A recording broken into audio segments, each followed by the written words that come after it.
갈비, 삼겹살, 비빔밥, 빈대떡, 잡채, 김치, 콩나물 다 맛있어요. 좋아하는 음식을 묻는 질문에 한식을 줄줄이 대답한 사람은 바로 헐리우드 배우 헤더 그레이엄입니다. 헤더 그레이엄은 해마다 유명 잡지에 등장해 비키니 몸매를 공개하며 큰 화제가 되고 있는데요. 아름다운 얼굴과 날씬한 몸매를 변함없이 유지하고 있는 그녀의 모습에 해외 네티즌들은 아무리 봐도 53세라는 나이가 믿을 수 없다며 놀라움을 나타내곤 합니다. 그녀는 몸매 유지 비결을 묻는 질문에 맛있는 음식을 많이 먹기 위해 운동을 열심히 한다. 그리고 나는 기본적으로 채소 위주의 음식, 특히 한식으로 먹는다고 말했죠. 1984년 영화 소펠 부인으로 데뷔한 헤더 그레이엄은 부기나이트와 행오버로 한국에서 많이 알려졌고 피플 매거진 아름다운 50인에 선정될 정도로 아름다운 외모를 유지하는 것으로 유명합니다. 그녀는 30년이 넘는 오랜 시간 동안 팬들에게 많은 사랑을 받아왔지만 유명 배우로서의 삶이 쉽지만은 않았다고 하는데요. 선천적으로 마르고 탄력 있는 몸매로 보이는 그녀는 사실 통통한 체질로 태어났다고 합니다. 연예인으로 데뷔 후에는 연기 활동과 파파라치들에게 받는 스트레스를 집에 가만히 앉아 먹는 것으로 풀었고 살이 많이 쪘던 시기도 있었습니다. 그래서 촬영 전에는 몸매를 유지하기 위해 거의 굶다시피 하며 사는 날이 많았죠. 1995년 개봉된 박철수 감독의 영화 301-302가 할리우드 영화 컴펄션으로 리메이크 되면서 헤더 그레이엄은 식이장애를 앓는 여주인공을 연기한 배우 황신의 역할에 캐스팅됐는데요.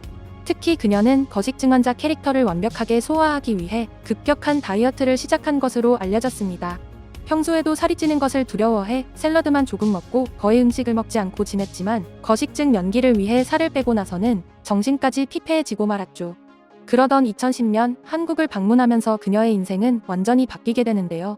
미국 PBS의 한국 문화 소개 다큐멘터리 김치 연떼기 촬영차 한국에 방문한 그녀는 한식에 대해 자세히 배우게 됩니다. 그녀에게 한국 방문은 처음이었지만 한국 원작 영화를 촬영한 경험과 한국인 친구의 소개로 먹어본 한식으로 인해 한국이 낯선 나라는 아니었습니다. 그리고 헤더 그레이엄은 한국에 도착한 순간 무언가 몸이 정화되는 느낌을 받았다고 합니다. 김치 연대기에 참여하며 촬영하는 내내 한식 본고장인 우리 땅에서 난 우리 음식을 먹고 그동안 쌓였던 스트레스가 점점 풀려간 것은 그녀 자신에게도 엄청난 경험이었습니다. 김치 연대기의 촬영은 1차로 대표적인 친한파 배우 휴잭맨이 미슐랭 유명 셰프 장조지 부부와 미국에서의 촬영을 마쳤고 2차로 한국에서 진행된 촬영에서는 헤더 그레이엄이 서울과 부산 등을 오가며 한국의 사찰, 전통시장, 쇼핑센터 등 다양한 장소에서 관광과 더불어 풍부한 음식 체험을 했습니다. 그녀는 그동안 살을 빼기 위해 채식주의자를 고집해왔지만 방송을 위해 파전, 고추전, 사찰 음식, 회, 생선구이, 삼겹살 등 다양한 음식을 맛봤다고 하는데요.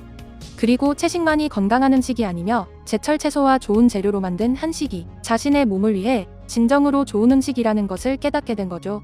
고깃집에서 돼지갈비와 삼겹살을 구워 나눠 먹으며 정일한바로 이런 거구나를 느꼈다고 말했는데요. 이제 그녀는 채식주의자였는지 기억 못할 만큼 돼지갈비와 삼겹살을 즐겨 먹는다고 합니다. 그녀는 최고로 맛있는 음식을 뽑으라는 질문에 미국에서도 한국 식당을 자주 찾지만 최고로 맛있는 음식을 뽑으라는 것은 정말 어려운 질문이라면서 특히 이번 한국 방문에서는 비빔밥도 맛있고 빈대떡도 좋았으며 떡은 계속 먹을 수 있을 것 같아요라며 특히나 떡에 대해서 큰 관심을 보였습니다. 한식을 즐겨왔던 헤더 그레이엄이지만 떡에 대해서는 잘 몰랐기 때문이죠. 헤더 그레이엄 일행은 부산에서 유명한 떡집에 찾아가 떡 만드는 과정을 경험합니다. 쌀을 소금물에 3시간 불리고 곱게 갈아서 반죽한 뒤 나무틀에 넣고 쪄서 뜨끈뜨끈한 가래떡이 뽑아져 나오는 것을 보며 연신 오마이갓을 외치며 신기해했는데요. 한국 사람이라도 요즘엔 방앗간에서 갓 뽑은 떡을 맛보기란 쉽지 않은 경험일 텐데요. 떡집 아저씨는 갓 뽑은 가래떡을 그 자리에서 툭툭 잘라 일행에게 나눠줬습니다. 너무 맛있네요. 중독될 것 같은 맛이에요. 아이들이 엄청 좋아할 것 같은데요. 동행한 한국인 안내자가 가래떡을 먹으며 한국의 새해 음식이에요. 새해에 떡을 못 먹으면 나이를 못 먹는다고 해요라며 떡의 의미를 설명하자 헤더 그레이엄은 새해에 떡을 먹으면 복이 온다는 뜻인가요라며 관심을 보였고 떡을 먹는 것이 복과 장수의 비결이라는 설명에 한국 문화에 대해 한 가지 더 배웠다면서 진지한 모습을 보이기도 했습니다. 이어서 일행은 다른 떡들도 맛봤는데요. 꿀떡, 술떡, 송편, 인절미 등 다양한 떡 가운데 꿀떡을 나눠 먹기도 했죠. 헤더 그레이엄은 꿀떡을 먹으면서 큰 눈이 더 커지기도 했는데요. 다른 사람들이 떡에 대해 대화를 하는 와중에도 한 개를 더 집어 먹으면서 꿀떡에 푹 빠진 모습을 보였습니다. 후에 인터뷰에서 헤더 그레이엄은 단팥과 참깨가 들어간 떡을 예전에 디저트로 먹어본 적이 있는데 그것을 떡이라고 부른다는 건 한국에 와서 비로소 알게 됐어요. 가래떡을 꿀에 찍어 먹은 것도 정말 맛있었어요라면서 이제부터 식사 후 디저트까지 한국의 떡으로 할 거라면서 그야말로 떡에 푹 빠진 모습을 보였습니다. 외국인들이 적응하기 가장 어려운 우리 음식이 바로 떡이라는 말은 잘못 알려진 것일까요? 헤더 그레이엄 외에도 한국의 떡에 남다른 애정을 가진 헐리우드 배우는 또 있습니다.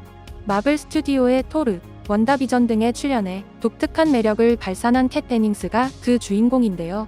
캣 데닝스는 매운 음식을 좋아해서 떡볶이를 집에서 직접 해먹기도 하고 그녀의 SNS에는 떡볶이를 만드는 레시피까지 올라와 있을 정도입니다.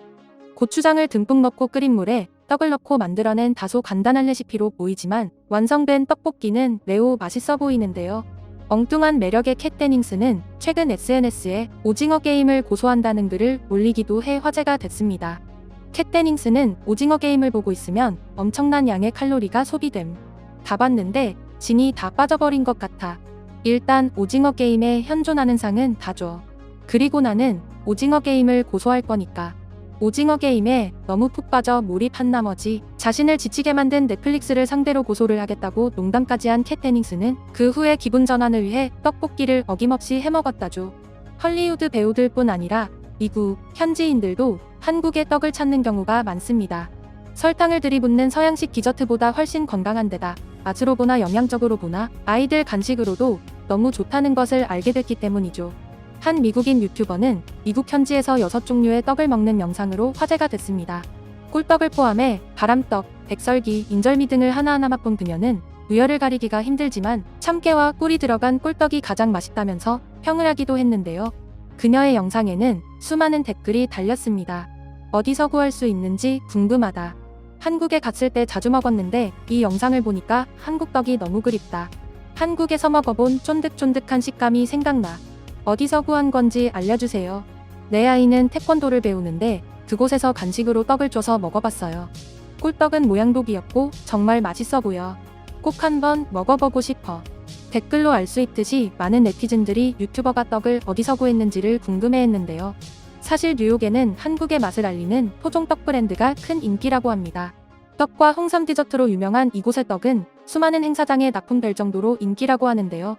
패션 디자인 하우스 지미추의 브랜드 행사부터 레이시스 백화점, UN, 메트로폴리탄 박물관, 패션 잡지 보그의 이벤트와 그래미 어워드의 행사까지 한국의 떡으로 행사장을 찾은 셀럽들의 입맛을 만족시킨다고 하니 한국 떡의 미국 내 인기가 얼마나 더 올라갈지 기대가 큽니다. 맛있고 건강한 한국의 떡을 더 많은 세계인들이 맛보기를 바라며 오늘 내용은 여기서 마치겠습니다. 이상 꿀튜브였습니다. 영상이 즐거우셨다면 구독, 좋아요 눌러주세요. 앞으로도 꿀튜브 채널에 많은 관심 부탁드립니다. 감사합니다.